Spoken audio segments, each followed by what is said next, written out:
Frères et sœurs en islam, ce que vous allez entendre aujourd'hui dépasse l'imagination. Des paroles chuchotées dans les cercles de savants, des visions partagées entre les murs sacrés des mosquées, des rêves puissants confiés par des chers reconnus pour leur piété.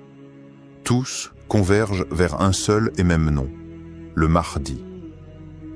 Il ne s'agit pas de rumeurs ordinaires. Ce sont des récits que peu osent dévoiler et qui pourraient si bien annoncer le début d'un bouleversement prophétique. Que se passe-t-il aujourd'hui dans le monde musulman? Pourquoi tant de savants, de chers et de guides spirituels parlent-ils de son imminente venue? Avant de plonger dans ces révélations, abonnez-vous à cette chaîne, La Foi Islamique. Ensemble, explorons la vérité à la lumière du Coran, de la Sunna et des signes des temps. Au nom d'Allah, le tout miséricordieux, le très miséricordieux, ô Seigneur, éclaire nos cœurs de ta lumière, affermis notre foi dans les épreuves, et accorde-nous la guidance à travers les signes que tu révèles à tes serviteurs sincères. Partie 1. Les cheikhs qui ont parlé. Des voix respectées qui s'accordent. Ils ne sont ni des youtubeurs sensationnalistes, ni des rêveurs illuminés. Ils sont des porteurs de savoir, des veilleurs dans la nuit du monde moderne, des hommes qui ont passé leur vie à lire, à prier, à observer et à se taire, jusqu'à ce que le poids des signes les pousse à parler. Cheikh Imran Hossein, Cheikh Nabil Al-Awadi, Cheikh Al-Habib Ali Al-Jifri. 3 noms, 3 horizons, mais un même frisson dans leurs propos. Quand ces figures prononcent le mot Mahdi, ce n'est jamais à la légère. C'est après des années de méditation, d'étude des hadiths, et parfois d'un rêve venu troubler leur nuit. Cheikh Nabil Al-Awadi, figure du monde sunnite, réputé pour sa prudence, n'a pas cherché à créer le buzz. Il a simplement déclaré, dans une voix tremblante mais ferme, « Nous vivons une époque où les signes mineurs sont quasiment tous passés. Il ne reste que les grands, et le Mahdi en est la clé. » Cette phrase n'est pas un cri. C'est un signal, discret mais profond. Et pour ceux qui connaissent la science des signes, ce genre de déclaration ne peut être ignoré. Ce n'est pas un homme quelconque qui parle. C'est un érudit, formé, entouré, respecté. Et pourtant, il ose évoquer ce que beaucoup n'osent qu'effleurer, l'imminence. Puis vient Cheikh Al-Habib Ali Al-Jifri, dont la parole est connue pour sa douceur, mais aussi sa profondeur spirituelle. Il ne donne pas de date. Il ne fait pas de chronologie. Il raconte un rêve qu'il a vu, un rêve bouleversant. Un homme au visage lumineux, à la Mecque, entouré de croyants criant « Tu es notre guide ». Il n'a pas dit que c'était le Mahdi. Il n'a pas prononcé ce mot. Mais son regard, en racontant ce rêve, parlait pour lui. Il tremblait d'émotion, comme si cette vision avait traversé son âme. Ce qu'il faut comprendre ici, c'est que ces hommes n'agissent jamais sur une impulsion. Ils sont les héritiers d'un savoir minutieux, transmis à travers les générations. Lorsqu'ils parlent, c'est avec des siècles de prudence derrière eux. Alors pourquoi maintenant? Pourquoi ces allusions, ces récits, ces alertes? Parce qu'ils sentent, non pas dans un délire mystique, mais dans une analyse du monde. Ils voient les systèmes s'effondrer, les tyrans se multiplier, les cœurs s'assombrir et l'humanité atteindre un tournant. Et dans ce contexte chaotique, leur voix devient une lanterne. Une lanterne qui ne dit pas « il est là », mais qui murmure « il approche ». Et ce murmure devient une symphonie quand on entend Cheikh Imran Hossein évoquer la fin des temps. Depuis des décennies, il décrypte les signes. D'abord ignoré, puis critiqué, il est aujourd'hui écouté. Pourquoi? Parce que ce qu'il a annoncé hier devient réalité aujourd'hui. Lui aussi évoque l'arrivée du Mahdi. Pas comme une certitude datée, mais comme une conséquence logique de ce que les textes annoncent et que les événements mondiaux confirment. Ces cheikhs ne cherchent pas à convaincre. Ils appellent à préparer. non pas les valises, mais les cœurs. Ils ne disent pas « croyez à notre vision », ils disent « retournez à Allah, rapprochez-vous de la vérité, soyez prêts ». Et c'est peut-être cela le plus bouleversant. Ce n'est pas le contenu de leur vision qui nous secoue, c'est leur sincérité, leur prudence, leur douleur aussi lorsqu'ils évoquent ce qui vient. Car ils savent que l'arrivée du mardi ne sera pas un feu d'artifice.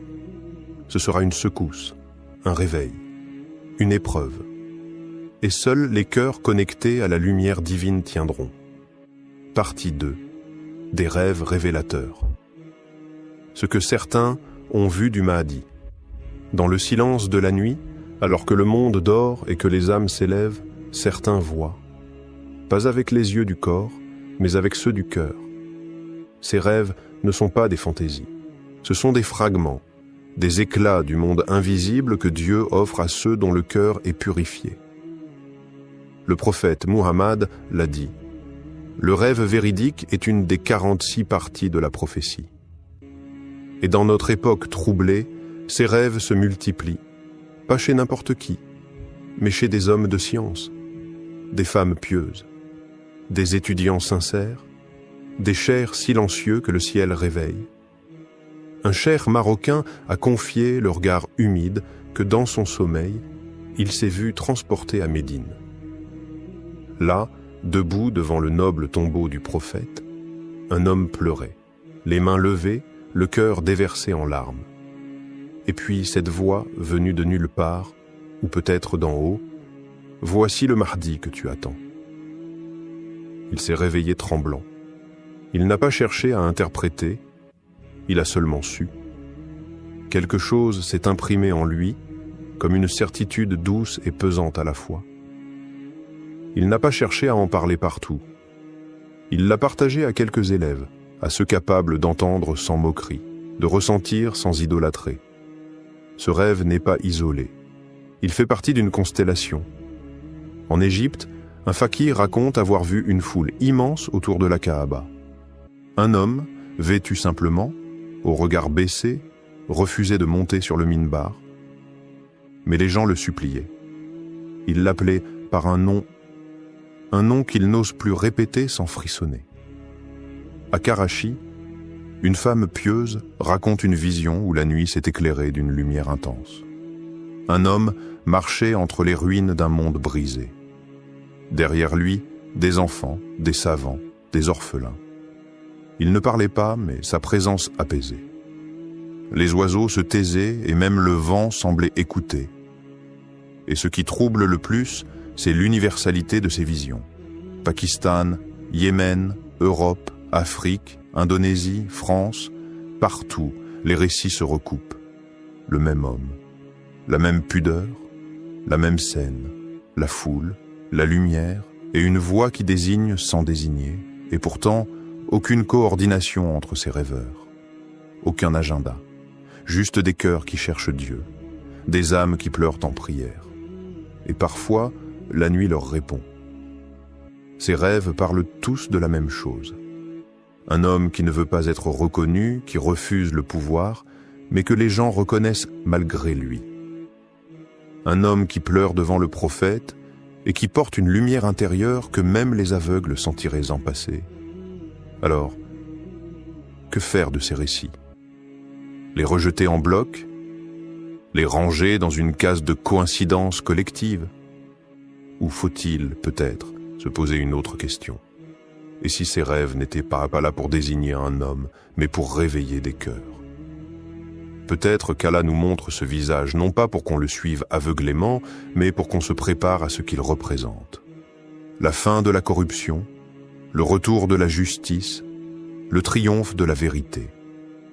Le début d'une ère où l'islam se vivra avec sincérité, non plus dans la peur ou la honte. Et dans cette époque pleine de mensonges, de confusion et de douleur, ces rêves sont peut-être les derniers flambeaux avant la grande lumière. Partie 3. Les signes qui les ont poussés à parler. Il y a un moment où le silence devient trahison. Un moment où se taire face à l'effondrement du monde revient à abandonner les âmes à l'errance. Ce moment, selon certains savants, est arrivé. Depuis des années, les cheikhs les plus lucides observaient. Ils analysaient. Ils patientaient. Mais aujourd'hui, ils parlent. Et si des voix comme Cheikh Imran Hossein, Cheikh Nabil Al-Awadi ou Cheikh Al-Jifri ont décidé de s'exprimer sur le Mahdi, ce n'est pas par hasard. Ce n'est pas pour provoquer. C'est parce qu'ils ont vu les signes. Et ces signes sont devenus trop évidents, trop puissants pour être ignorés. Guerre dévastatrice au Moyen-Orient. Des villes réduites en cendres. Des enfants enterrés sous les ruines. Des peuples brisés, dispersés, déshumanisés. Et à chaque nouvelle guerre, un même schéma. Oppression, injustice, silence des puissants. Jérusalem sous tension. Cher Imran Hossein ne cesse de le répéter. Celui qui ne comprend pas le rôle prophétique d'Israël et de Jérusalem dans la fin des temps ne peut comprendre l'éveil du Mahdi.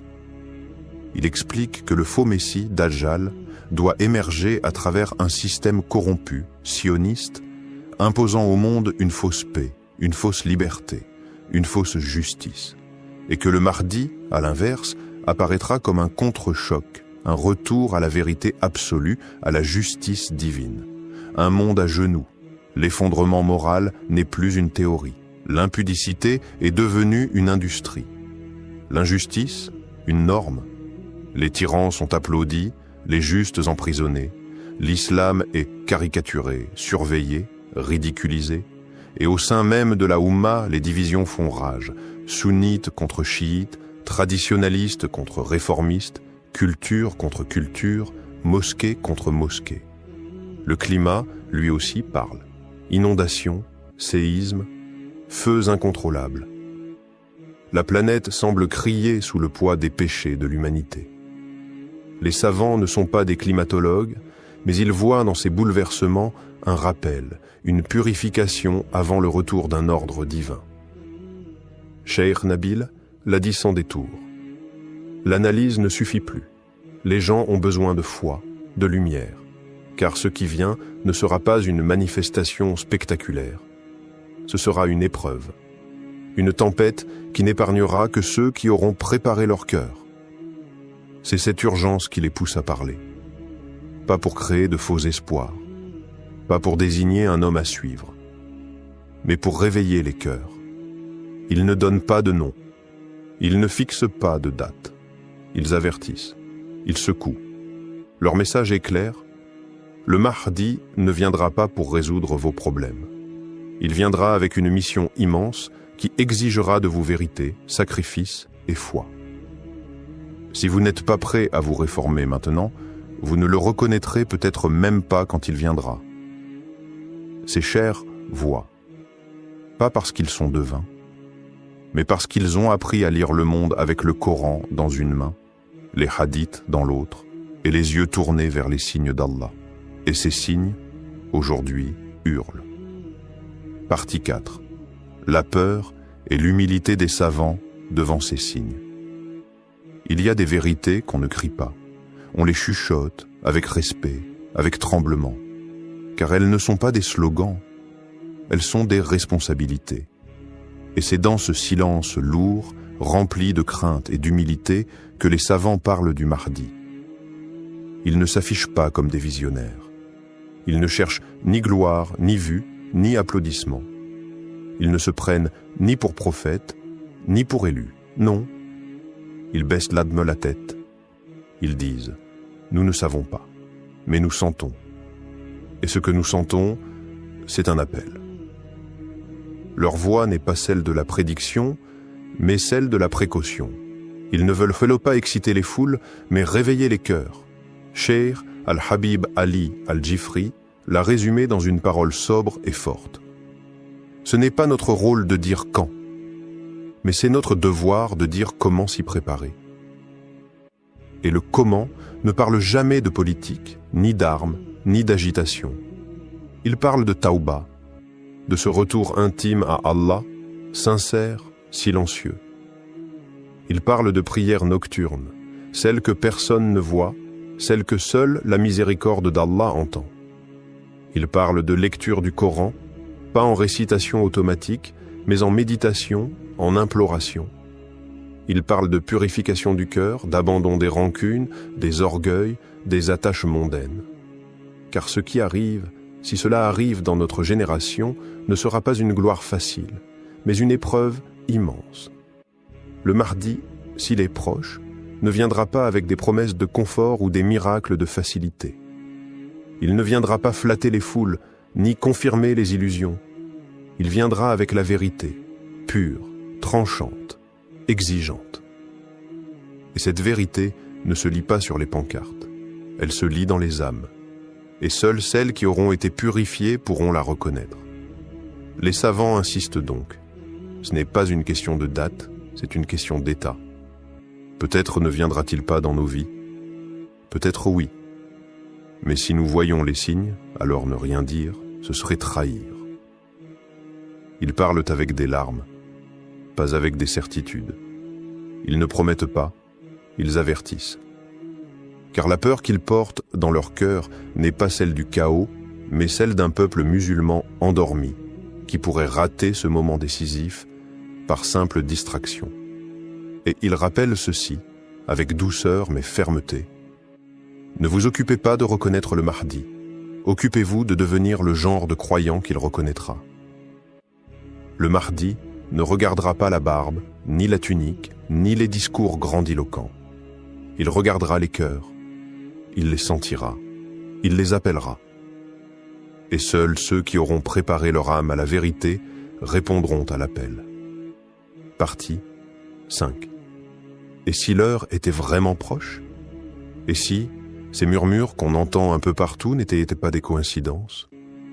Et si ce que disent ces chers n'était pas de l'exagération, mais un cri d'alerte voilé, une sonnette qu'Allah fait résonner dans le cœur des sincères?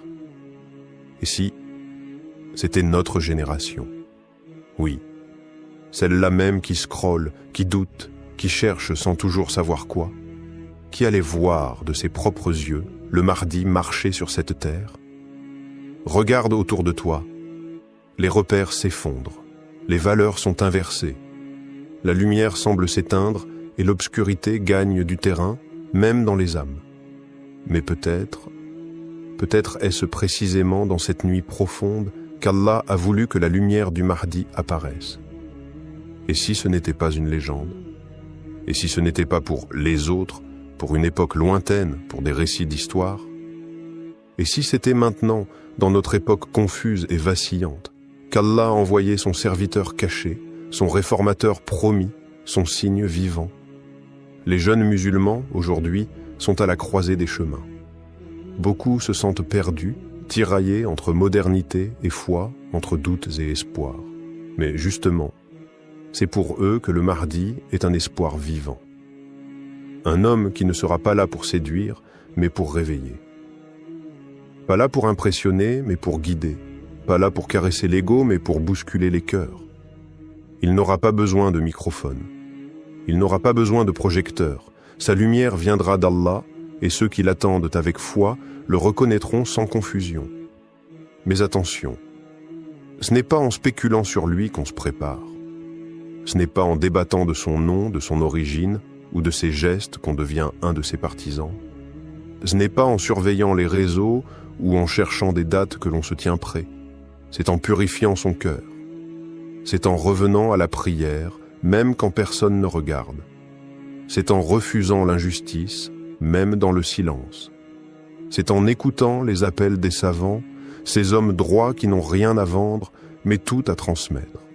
Non pas pour alimenter la panique, mais pour réveiller la foi. Parce qu'un jour, peut-être bientôt, peut-être très bientôt, tu te lèveras un matin et tu entendras que quelque chose a changé à la Mecque, ou qu'un homme inconnu a rassemblé des croyants, et que les visages pleurent, que les cœurs vibrent, et que ce que tu croyais loin était maintenant tout proche.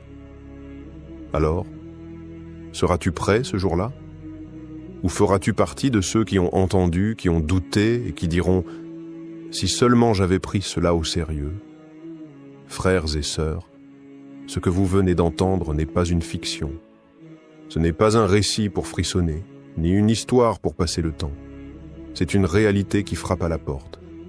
Un souffle prophétique qui traverse les siècles et qui, aujourd'hui, se rapproche de nous.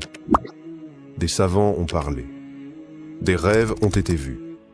Des signes se sont enchaînés. Mais tout cela, ce ne sont que des clés. La vraie question, elle était là. Que faisons-nous de ces clés? Tu peux fermer les yeux. Tu peux retourner à ta vie comme si rien ne changeait, ou tu peux te lever, te purifier, te reconnecter à ton Seigneur. Parce que ce qui arrive n'est pas un film, ce n'est pas un slogan. C'est une épreuve finale, un tamis, un crible qui séparera les cœurs sincères des cœurs aveugles. Le Mahdi n'a pas besoin de spectateurs. Il a besoin de croyants solides. Il a besoin de cœurs allumés par la lumière du Coran. Il a besoin de ceux qui ne fuient pas la vérité, même lorsqu'elle dérange. Alors écoute bien ceci. Ce n'est pas lui qui nous attend. C'est nous qui devons nous préparer à l'attendre. Beaucoup diront « c'est trop tôt ». D'autres diront « c'est trop tard ». Mais Allah a déjà écrit l'heure. Et le vrai croyant, lui, ne cherche pas la date. Il cherche à être prêt, quelle que soit l'heure. Abonne-toi à la foi islamique. Pas seulement pour suivre nos vidéos, mais pour faire partie de ceux qui veulent vivre avec conscience, marcher avec foi et mourir avec certitude. Qu'Allah fasse de nous ceux qui reconnaîtront le Mahdi sans doute et qui marcheront derrière lui sans peur. Allahumma arina al-haqqa haqqan warzuqna ittiba'a wa arina al-batila batilan warzuqna ijtinaba. Frères et sœurs, il y a des moments dans l'histoire où les événements ne sont plus isolés, où les signes se regroupent, s'enchaînent et pointent tous vers une même direction. Nous vivons une époque étrange, marquée par des bouleversements géopolitiques, spirituels, climatiques. Et si tout cela annonçait un seul et unique lieu, un lieu prophétisé, attendu, craint par certains, espéré par d'autres, le lieu de l'apparition du Mahdi. Avant de commencer, abonnez-vous à la chaîne La Foi Islamique pour ne rien manquer des révélations à venir. Car ce que vous allez entendre maintenant pourrait changer votre manière de regarder le monde. Bismillah, wa salat wa salam ala Rasulillah. Ô Seigneur des mondes, éclaire nos cœurs par ta lumière, guide nos âmes vers la vérité et fais de nous des témoins sincères de ton décret.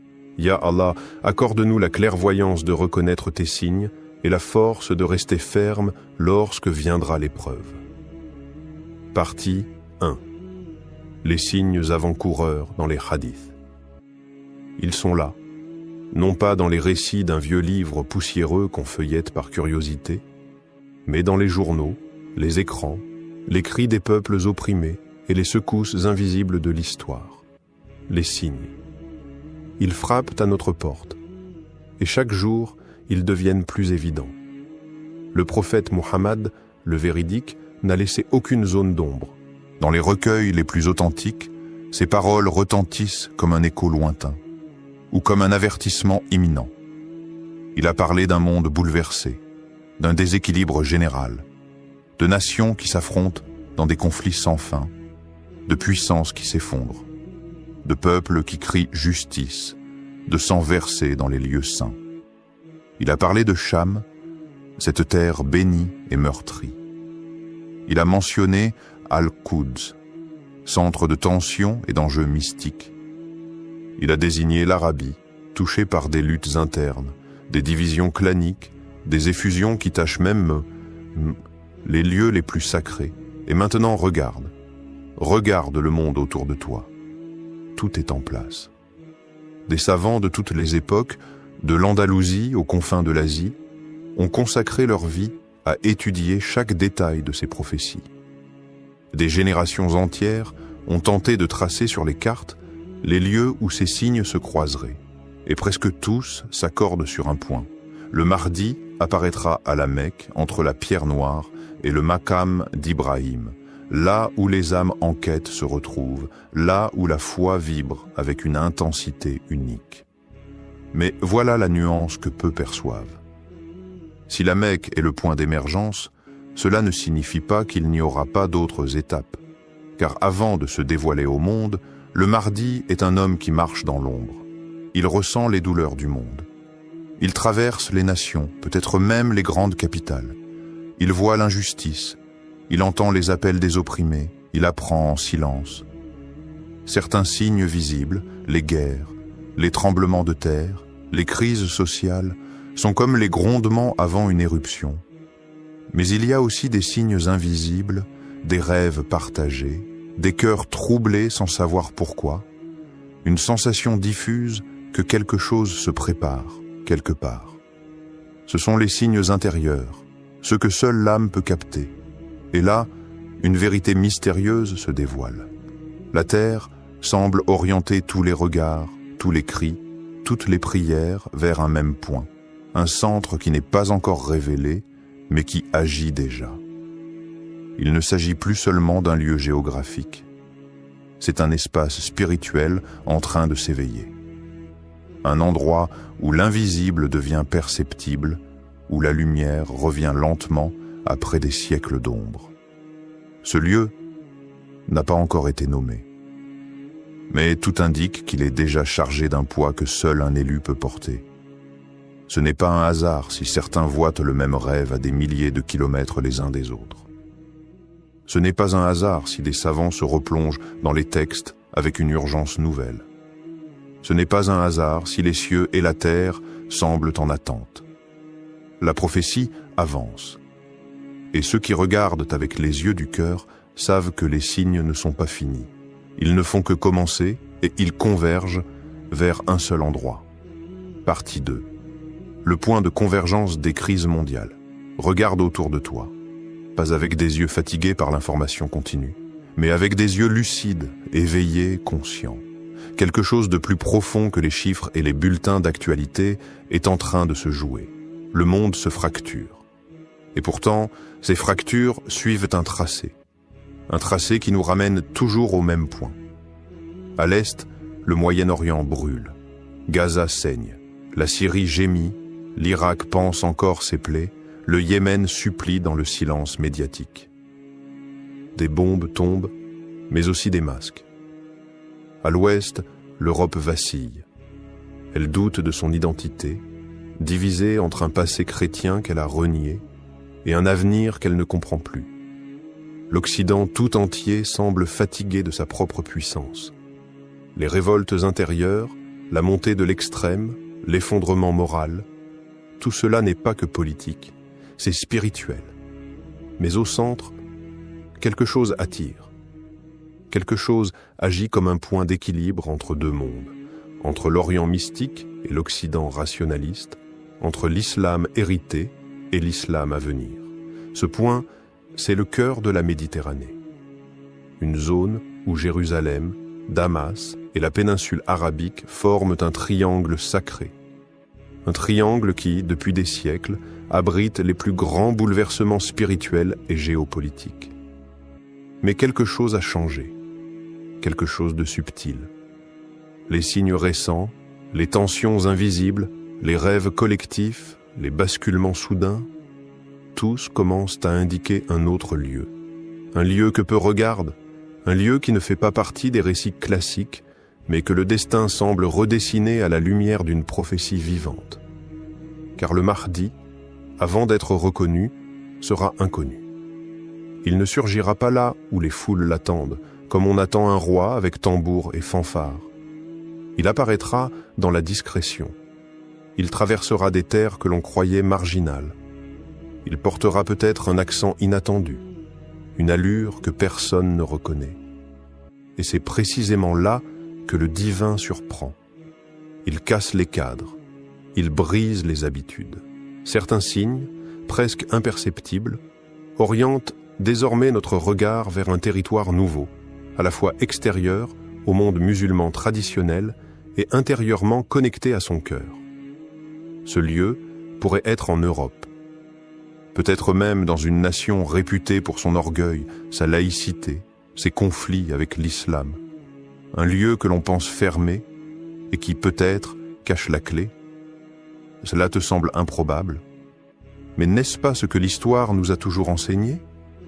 Que les révolutions naissent là où on ne les attend pas, que les élus viennent de peuples oubliés, que les lumières jaillissent du cœur des ténèbres. Les tensions actuelles ne sont pas seulement politiques, ce sont des signaux divins. Elles pointent vers un nouveau carrefour, un endroit d'intersection, de rupture et de renaissance. Un point où l'ancien monde s'effondre et où le nouveau prend forme dans le silence. Et si ce lieu était déjà désigné, sans qu'aucun d'entre nous ne l'ait encore compris? Et si les crises elles-mêmes formaient une carte invisible, dessinée par le doigt d'Allah, indiquant l'endroit exact où un événement prophétique doit s'accomplir? Rien n'est au hasard, et les signes ne mentent jamais. Partie 3. Le rôle caché de l'Occident et l'éveil spirituel inattendu. Et si on t'avait toujours appris à regarder au mauvais endroit? Et si les projecteurs braqués sur l'Orient t'avaient empêché de voir que la lumière du renouveau pourrait surgir de l'ombre même de l'Occident? L'idée semble presque choquante, inconfortable. Comment imaginer que le Mahdi, l'homme guidé par Allah, puisse avoir un lien direct avec des terres qui, historiquement, ont combattu l'islam? Et pourtant, aujourd'hui, l'Occident n'est plus ce qu'il était. Sous le vernis des villes brillantes, des institutions puissantes et des idéaux proclamés, un autre monde est en train de naître. Un monde de douleur, de fractures, mais aussi d'éveil. Regarde la France. Le climat est hostile, les discours sont durs, l'islam y est combattu sur le plan médiatique, politique, culturel. Mais c'est là aussi que l'on trouve la jeunesse musulmane la plus consciente, la plus engagée, la plus attachée à son identité. Dans les quartiers populaires, dans les universités, dans les rues, quelque chose brûle, pas de la colère, mais une soif. Soif de retour, soif d'ancrage, soif de Dieu. C'est en France que les mosquées débordent pour la prière du Fajr. C'est en Angleterre que des convertis racontent avoir vu le prophète en rêve. C'est en Allemagne, en Belgique, aux États-Unis que des jeunes, sans repères familiaux, redécouvrent l'islam par pur amour de la vérité. Ce phénomène n'est pas anodin, il est prophétique, car plusieurs hadiths évoquent l'Occident de manière énigmatique. Le prophète a mentionné un groupe de croyants venus des terres de l'Ouest, des gens à la fois purs, prêts à rejoindre le Mahdi. D'autres traditions, bien que sujettes à interprétation, laissent entendre que le Mahdi vivra un temps dans une terre d'incrédulité, une terre où il sera inconnu, rejeté, persécuté, mais protégé. C'est dans l'épreuve que les cœurs sont forgés. C'est dans l'exil que les prophètes ont été formés. Musa a grandi chez Pharaon. Youssouf a été élevé loin de sa famille. Le prophète Muhammad a été rejeté par les siens avant d'être accueilli à Médine. Et si le Mahdi suivait cette même trajectoire? Et s'il avait été élevé dans un monde de contradictions pour mieux le dépasser? Et s'il vivait aujourd'hui dans une capitale occidentale, en silence, observant, priant, pleurant les péchés de l'humanité, en attendant l'ordre divin? Peut-on imaginer un instant que Paris, cette ville de lumière profane, soit aussi le théâtre secret de la lumière divine? Elle qui incarne tant de rejets, pourrait-elle devenir le lieu de l'accueil? Un lieu où le Mahdi vivrait caché, anonyme parmi les anonymes. Un cœur pur battant dans un monde hostile. Un homme éveillé, protégé non par les murs, mais par la volonté d'Allah. Et si les épreuves des musulmans en France, leur douleur, leur résistance, n'étaient pas de simples injustices, mais un signe que quelque chose se prépare. L'histoire d'Allah ne suit jamais les chemins qu'on attend. Elle renverse les puissants. Elle élève les opprimés. Elle transforme les périphéries en centres et les lieux rejetés en lieux élus. Et toi, as-tu ouvert les yeux sur ce lieu inattendu où tout pourrait commencer? Partie 4. Pourquoi Paris concentre tous les signes? Regarde Paris, pas avec les yeux du touriste, ni ceux du politique. Regarde-la avec les yeux du cœur, avec la lecture des signes. Paris n'est pas qu'une ville, c'est un champ de bataille invisible. C'est le miroir des contradictions du monde moderne, où la foi est traquée mais jamais étouffée. où l'obscurité croit dominer mais laisse toujours filtrer la lumière. Ici, les minarets sont étouffés mais les cœurs s'élèvent. Ici, la parole de Dieu est contestée mais constamment récitée dans les foyers, les cellules, les ruelles. Ici, les musulmans sont surveillés mais plus vivants que jamais. Est-ce un hasard? Ou est-ce le lieu exact de l'épreuve choisi par Allah pour que naisse ce feu dont parlent les hadiths? Un feu qui ne brûle pas pour détruire, mais pour révéler. Paris, ce n'est pas seulement la ville des révolutions, c'est aussi la ville du refus des prophètes, la ville des philosophies humaines, des lois sans Dieu, de l'ordre sans foi. Mais c'est dans ces lieux extrêmes, dans ces points de rupture, que naissent les plus grandes révélations. Souviens-toi, le Mahdi ne vient pas pour les conforts. Il surgit dans le chaos, dans le rejet, dans la nuit. Et cette nuit, Paris l'a déjà depuis longtemps. Mais une étoile pourrait bien s'y lever. Les récits soufis, porteurs de secrets transmis d'oreilles en oreilles, parlent d'un homme juste, discret, solitaire, habitant une ville étrangère aux lois divines. Il est silencieux mais éveillé. Il pleure la nuit, pris dans les coins sombres, et personne ne soupçonne qu'il est celui qu'Allah prépare. Ces récits ne nomment pas Paris. Mais ils parlent d'une grande capitale occidentale, où il restera caché jusqu'au moment du retournement. Et quel autre lieu aujourd'hui correspond à ce tableau plus que Paris, capitale de la laïcité, de l'orgueil humain, et pourtant si peuplée de cœurs soumis? Paris est l'épicentre de la tension. Chaque manifestation, chaque injustice, chaque débat sur l'islam alimente cette tension spirituelle, comme si un nerf invisible était touché, comme si la ville pressentait quelque chose qu'elle ne comprend pas. Le Mahdi, dit-on, ne veut pas du pouvoir. Il ne cherche pas l'apparition. Il est appelé par les événements et forcé par le destin divin. Et pour qu'un tel homme surgisse, il faut un terrain brûlant, un lieu qui le forge, qui le rejette, puis qui l'appelle à en sortir. Paris n'est pas la fin du voyage, mais elle pourrait bien être le départ, car c'est là que le feu intérieur s'allume. C'est là que le silence du Mahdi devient plus fort que les cris du monde. C'est là, dans les rues chargées de colère, dans les regards pleins de rejet, dans les invocations nocturnes des oubliés, que la lumière se prépare à descendre, et quand elle se déversera, elle ne viendra pas avec des slogans, mais avec le poids de la vérité. Partie 5. Les cartes anciennes et les révélations ésotériques. Il existe des cartes que l'on ne trouve pas dans les manuels scolaires, des cartes que l'on ne trace pas avec des frontières politiques, mais avec des lignes invisibles, des lignes d'énergie, des trajets de lumière, des veines spirituelles que les anciens connaissaient. Les maîtres soufis les appelaient par les routes secrètes de la présence divine. Selon eux, certains lieux sur Terre ne sont pas seulement géographiquement stratégiques, mais cosmiquement choisis. Des nœuds où le ciel rencontre la Terre, où le destin du monde s'articule. Parmi ces points faits mystérieux, Paris apparaît, pas comme une ville sainte, mais comme un croisement, un carrefour chargé, un point d'intersection entre les tensions de la fin des temps. Là où les civilisations s'entrechoquent, là où les idées s'affrontent, là où la lumière et les ténèbres dialoguent sans cesse. Des cartes anciennes, juives, chrétiennes et musulmanes mentionnent un centre du monde.